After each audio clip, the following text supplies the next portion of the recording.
is watching for the last hour. Has been cooked. It is the, look at that right there. Hey everybody, what a difference 7 days makes. It was 40 degrees last week. We were cooking gumbo right here. Now we're making pork belly. It's not thick bacon, it's pork belly. We're gonna take and slice these up into nice little chunks, and we're gonna put them on the Yoder over there. It's also, No Shave November is finally over. I got rid of all that beard, thank God. Tammy's not happy, but hey, it is what it is. I don't shave for 1 month. She gets a little strange, and then we move on to the next month. But hey, I'll be back in a couple minutes. I'm gonna slice all these up. We're gonna put some seasoning on them, and I'm gonna show you what that looks like. Here's what I'm gonna tell you.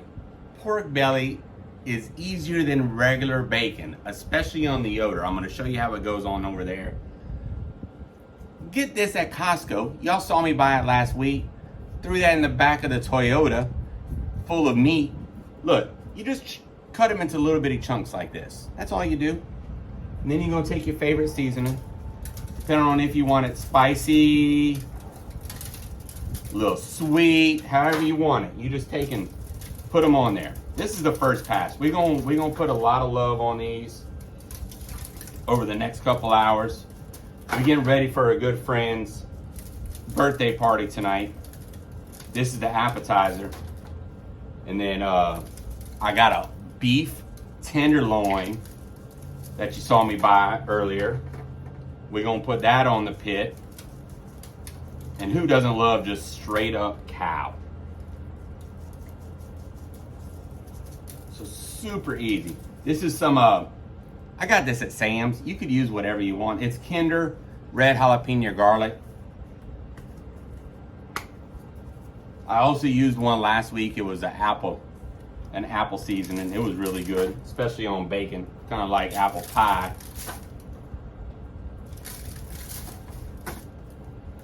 And you just sit there and season them all up really quick. Then we're gonna toss them in a minute.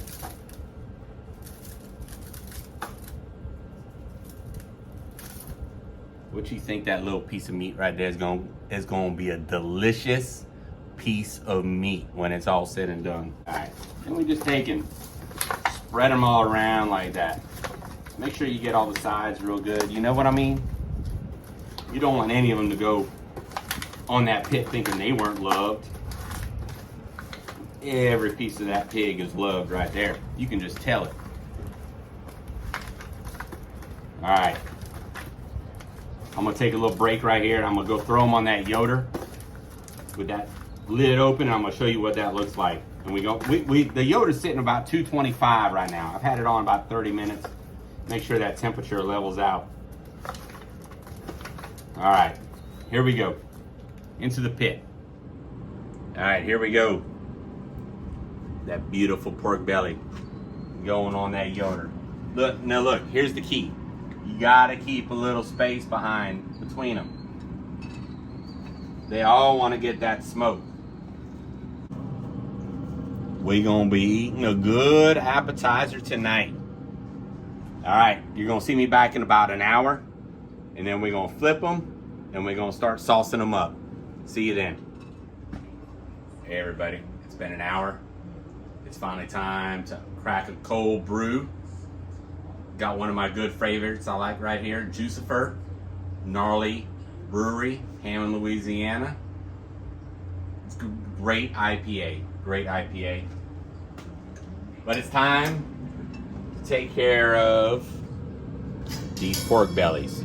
Now, I'm not gonna tell you that I know your pit, but here's what I will tell you. After about an hour, depending on how your pit is, you're probably gonna need to move them around a little bit.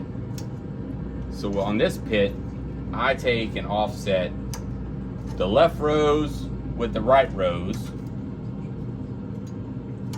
so they all end up being equally cooked. And if you can see that right now,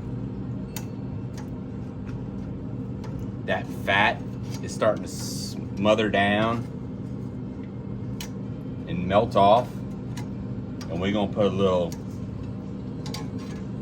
dab of barbecue sauce on it in about 15 minutes or so. All right, we're gonna let those go probably about 15 more minutes. And we're gonna start putting some sauce on them. And then the other thing we're gonna do in about 15 minutes, since it's birthday time tonight, we're gonna start getting that beef tenderloin ready. Beef tenderloin's super easy, especially if you get a good piece of tenderloin from Costco. All we basically gonna do is rope it up, make sure it's evenly thickness across the whole thing. Then we're gonna put some seasoning on it. But we'll be back to you in about 15 minutes. All right, 15 minutes. Look at this beautiful piece of cow. Oh my gosh. I wish it was my birthday tonight. Got that at Costco. Beautiful.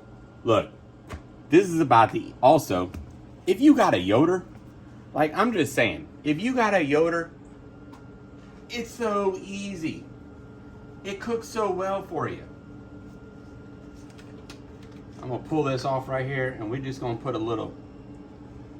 I use Killer Hogs. I use the brisket rub, even though it's a beautiful tenderloin. But the brisket rub I found over the years, it's had just a really good flavor. It's got the right amount of salt and garlic. The other one I like is the AP seasoning. It's got a little more garlic in it. But all you do, you get all that seasoning all up in there. And then we're the most important thing with this tenderloin, I don't know if you can see these strings back here, but we're gonna tie this thing up.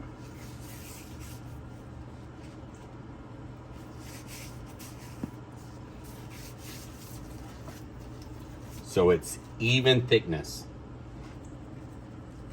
Because no matter how great the Yoder is, if you got an uneven meat, it's gonna burn it, or it's gonna overcook it on one side.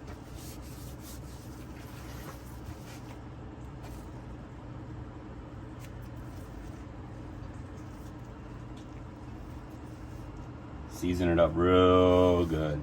There you go. All right, here we go.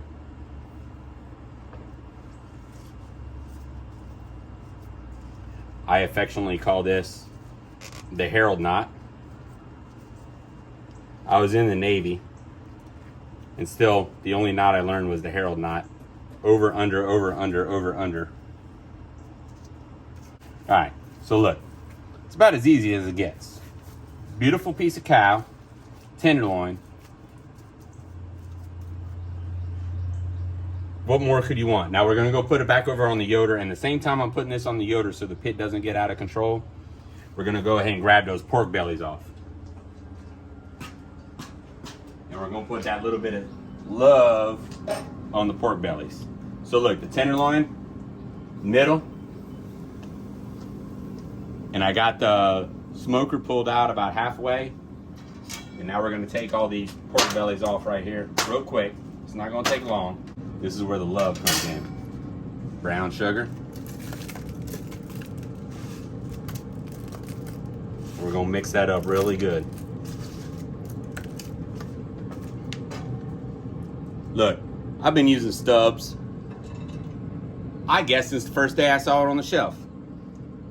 For the pork belly, I use a little bit of jalapeno because I like a little bit of kick, and so does everybody else. Jalapeno honey, Stubbs, great stuff. So we're gonna give these pork bellies that have been simmering a little kick. That's not gonna be much because I just put all that brown sugar on there, and that's really where it's gonna get that candy from.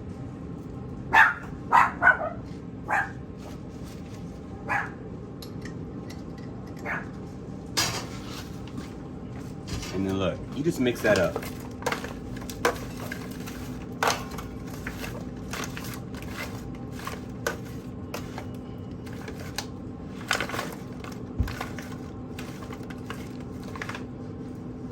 And then we're gonna put it back on the pit. So here's what's gonna be interesting tonight. Look at me. Look at me right here. I've never done this. Beautiful piece of cow.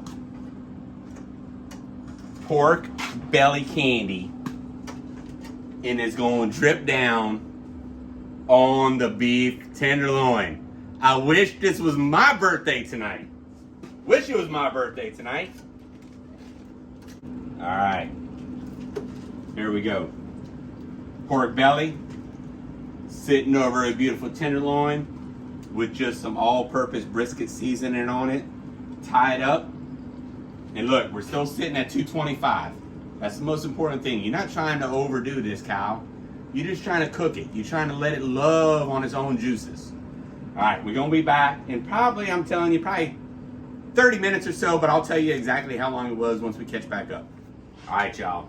Look, hey, I tried to wait for the birthday boy to show up, but have you ever cooked for somebody on their birthday and they just decide they're just gonna take their leisurely time to get here? Now look, it's their birthday. That's their choice. But come on now. We got beautiful pork belly. You just can't leave that candy on the pit all night long. So I'm gonna go ahead and take that pork belly off. And I hope he gets here by the time it's not cold. All right, look at that candy. Look at that candy right there. It's gonna be good in your mouth. All right, but here's the other thing. Here's the most important reason I need to get back in that pit. This piece of cow. All right, that beef tenderloin. It's been getting that love from that pork belly. But look, it's probably about, I'll tell you, I just checked the temperature. Let me take it one more time for you right here.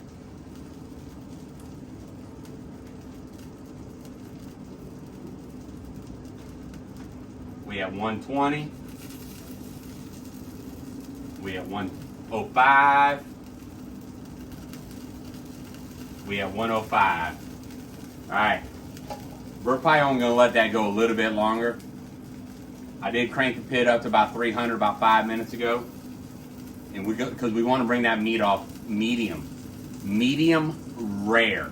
That cow gave its life for us. We don't need to overcook it. All right, see y'all back when I bring that meat off. All right, here's all I got to say. Thank goodness I had enough juice first from gnarly barley in Hammond, Louisiana. The birthday boy just showed up. Thank God we weren't dying of starvation. But look what I got for him. That cow has been cooking. It is the perfect medium rare temperature. What I'm going to do is I'm going to take it off, I'm going to put it, and I'm going to present it. Because you got to present that cow. It gave its life for us. We're going to put that cow, we're going to put a little kale for the West Coast folks. Little kale around that cow, and then we're going to eat it up. I'm going to show you what that looks like right when we come back. Look at that presentation. A little kale for those that you sit on the West Coast. Let's see what this looks like. I'm going to tell you right now, it's going to be good because that cow gave its life for us.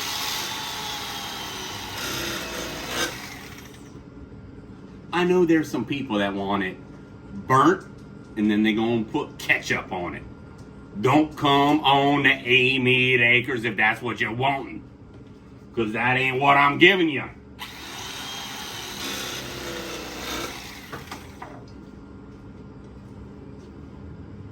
Look at that right there. That foolishness. Woo-wee. That birthday boy's going to put all that meat in his mouth. And we got some garlic mash. And we got some Brussels sprouts. And we got cream spinach. Oh, and they ate all the appetizers. Almost all the appetizers. I get to eat this one myself. I did damn good again. Once again, I did good. See y'all next week. It's been a pleasure.